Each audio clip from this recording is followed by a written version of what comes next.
Hello and welcome everybody. Today we are going to start with the next chapter, role of society and community in the ECCE. Earlier we have seen the role of family in ECCE, but today we are going to see what is the role of society.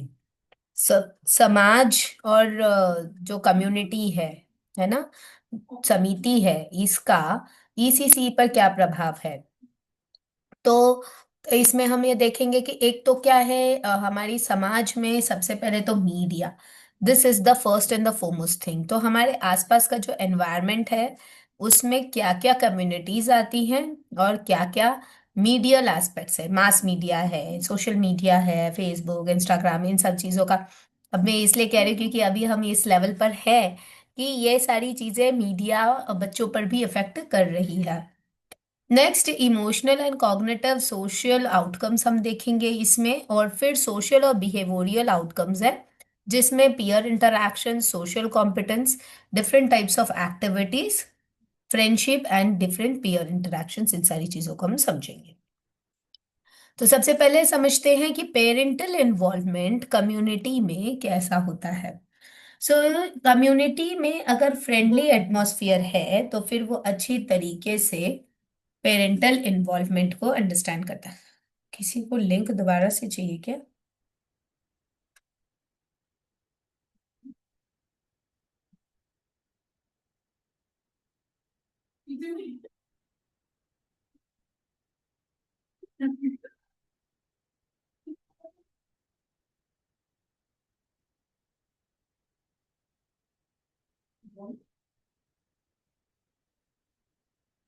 या सो यहाँ हम देख रहे थे parental involvement जो है वो कितना मायने रखता है।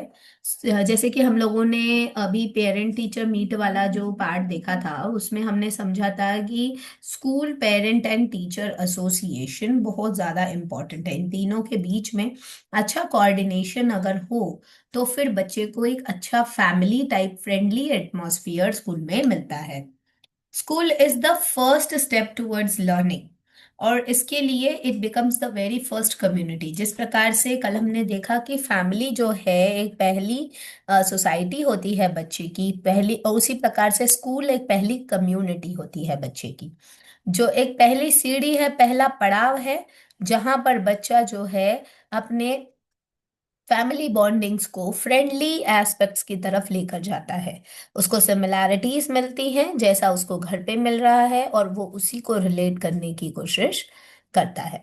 तो पेरेंटल इन्फ्लुएंस जो है बच्चे की thinking process, feelings, attitudes, ideas, ये सारी चीजों पर रिफ्लेक्ट करता है। लेकिन अगर हम अंडरस्टैंडिंग की बात समझें तो यहाँ पर अंडरस्टैंडिंग जो है ग्रोथ एंड डेवलपमेंट पर कोऑपरेट होती है। अब हम जब यहाँ पर अवेयरनेस की बात कर रहे हैं तो पेरेंटल इन्वॉल्वमेंट और पेरेंटल अवेयरनेस बहुत ही इम्पोर्टेंट एस्पेक्ट है। यहाँ पर जो पेरेंटल इन्वॉल्वमेंट है वो ऐसा हो कि बच्चों पर उसका इन्फ्लुएंस पड़े। When the child is having proper influence, then only it is going to understand. तो उसके लिए पेरेंटल इन्वॉल्वमेंट में क्या क्या चीजें होनी चाहिए? The points are in front of you. Stress free environment, harmonious environment, ये होना जरूरी है। और पेरेंटल वॉलेंटियरिंग, ये होना जरूरी है। सेंट्रल प्रोग्राम्स को मैनेज करना जरूरी है। प्री स्कूल एकम्पनिंग, ये अंडरस्टैंडिंग होना जरूरी है। इसके साथ साथ में प्रॉपर कम्युनिकेशन चैनल्स और प्री स्कूल एंकरेजिंग एक्सचेंजेस, ये सारी चीजें होना भी जरूरी है। डिफरेंट एग्जाम्पल्स को समझेंगे कि जो चाइल्ड लर्निंग है, वो चाइल्ड लर्निंग है वो कैसे और किस प्रकार से होनी चाहिए, उन चीजों को हम समझेंगे। रीडिंग, राइटिंग और जितने भी टीचिंग रिलेटेड एक्टिविटीज है इन पर प्रॉपर कम्युनिकेशन चैनल्स को मेंटेन करना। फिर बहुत ही ज्यादा इम्पोर्टेंट है कि कम्युनिटी का जो इन्वॉल्वमेंट है उसमें पेरेंटल यूटिलाइजेशन हो, और उसमें बच्चों के learning cultural activities and relative activities, different types of support activities, ये सारी चीजें जो है बच्चों को करानी चाहिए, तभी बच्चा कम्युनिटी से खुद को कनेक्ट कर पाएगा। पेरेंटल इन्वॉल्वमेंट के बाद में हम देखेंगे why we need parents and community awareness. भाई क्यों जरूरत है पेरेंट्स और कम्युनिटी अवेयरनेस की। हमारे समाज में क्या चीजें हो रही है, सोसाइटी में क्या चीजें हो रही है, ये चीज अगर प्री स्कूल के साथ लिंक किया जाए तो बच्चे उसको प्रैक्टिकली अंडरस्टैंड कर पाएंगे, रियलिटी को समझ पाएंगे। तो national early childhood care and education policy जो है सबसे पहली 2013 में एग्जीक्यूट हुई थी। और यहाँ पर ये चीज बताया गया कि ईसीसी जो है ये एक अप्रोप्रिएट प्रोग्राम है जो पूरी तरीके से बच्चों के पेरेंट्स, केयर गिवर्स, प्रोफेशनल्स और दूसरे जो कम्युनिटी है उनमें वो अवेयरनेस फैला सकता है। अब अवेयरनेस क्यों फैलानी है? अवेयरनेस इसलिए फैलानी है कि ईसीसी जो है वो केयर, प्रोटेक्शन और ग्रोथ एंड डेवलपमेंट पर फोकस करता है। जैसा कि आप लोगों को पता है कि पहले बच्चों को पेरेंट्स नहीं भेजा करते थे ईसीसी सेंटर्स में, फिर उसके बाद मिड डे मील स्कीम और अलग अलग प्रोविजनल स्कीम्स की सुविधाएं आंगनवाड़ीज, बालवाड़ीज और जितने भी हेल्थ केयर सेंटर्स हैं वहां पर हुई।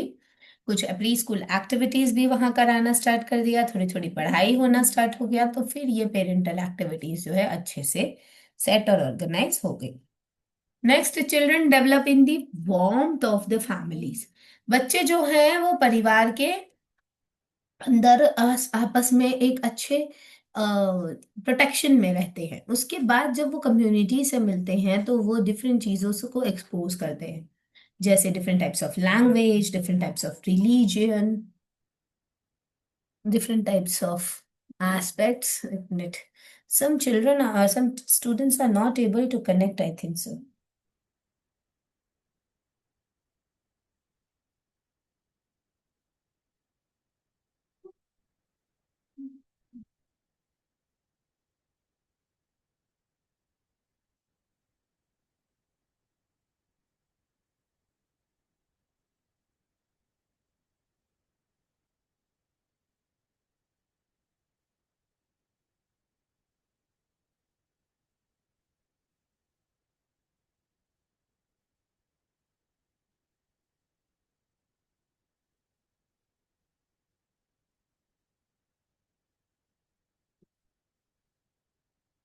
हम्म। सो यहाँ पर अलग अलग एट्रीब्यूट्स को जब बच्चे समझ रहे हैं, देख रहे हैं, तो आंगनवाड़ीज, बालवाड़ीज और हेल्थ केयर सेंटर्स जो है वो इसी पे फोकस करता है कि जो इनकी कम्युनल हार्मोनी है वो मेंटेन रहे और इन इकोनॉमिकली और सोशली अच्छे से ग्रो कर सकें, और इसके साथ साथ में इनकी जो क्वालिटी है अर्ली चाइल्डहुड केयर की वो मेंटेन हो सके। तो पेरेंट्स का रोल जो है वो ईसीसी सेंटर में एक पार्टनर की तरह होना चाहिए।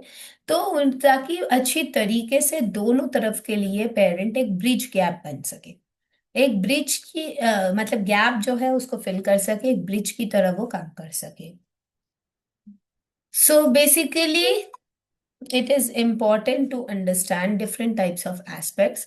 जहां पर हम बेनिफिट्स की बात कर रहे हैं और जो कम्युनिटी इन्वॉल्वमेंट की बात कर रहे हैं, तो वो है कि बच्चा जो है जब बेनिफिट्स को देखेगा, बेनिफिट्स को समझेगा, तभी वो उसको अडेप्ट कर पाएगा। तो उनको प्रॉपर तरीके का बेनिफिट मिलना चाहिए from the parental support as well as the school support. तो जहां पर teacher and parent play a very important role as a character and the child is also involved to learn.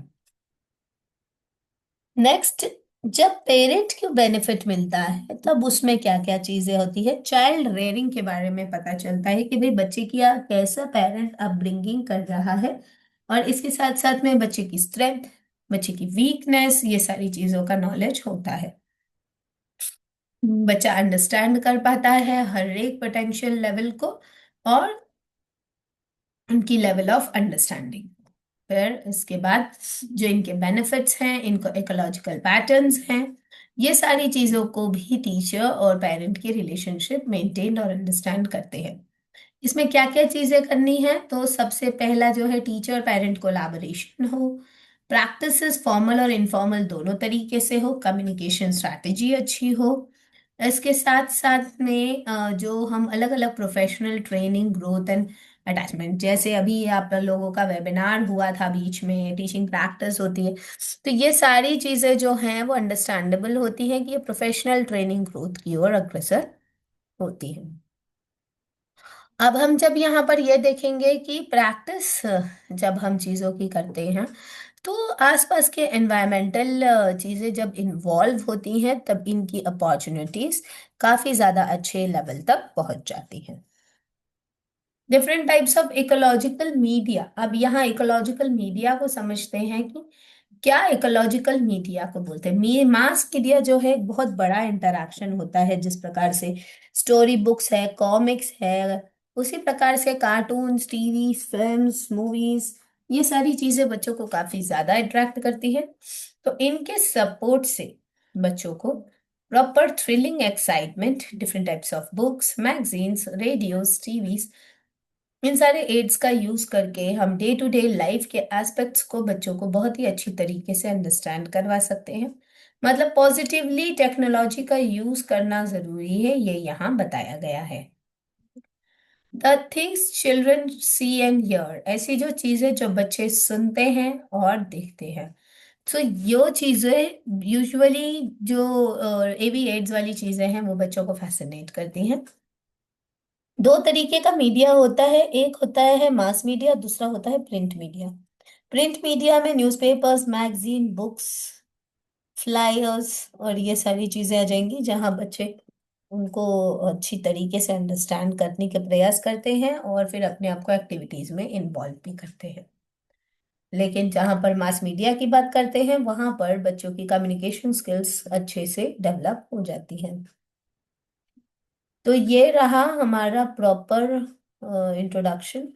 अब evaluation of comics, comics का कैसा उद्गम हुआ और कैसे सारी चीजें आई, रेडियो और ये सब सेल्फ स्टडी है टीचर्स, ये आप लोग रीड एंड अंडरस्टैंड कर लें। इसको आप अपने लेवल पर भी पढ़ के और समझ के कर सकते हैं। सो रिक्वेस्ट करेंगे कि यहाँ तक इस चैप्टर को पूरी तरीके से रीड एंड अंडरस्टैंड करें। सोशल डेवलपमेंट इन चाइल्डहुड यहाँ से हम कल देखेंगे। ठीक है, काफी बड़ा है बट ठीक है। तो सभी लोग प्लीज व्हाट्सएप ग्रुप में अपनी अटेंडेंस डाल दें, कोई अगर डाउट हो तो पूछ सकते हैं। अभी के लिए फिलहाल पीडीएफ अगर आपके पास है तो उसे रीड करें, कुछ डाउट हो तो पूछ सकते हैं।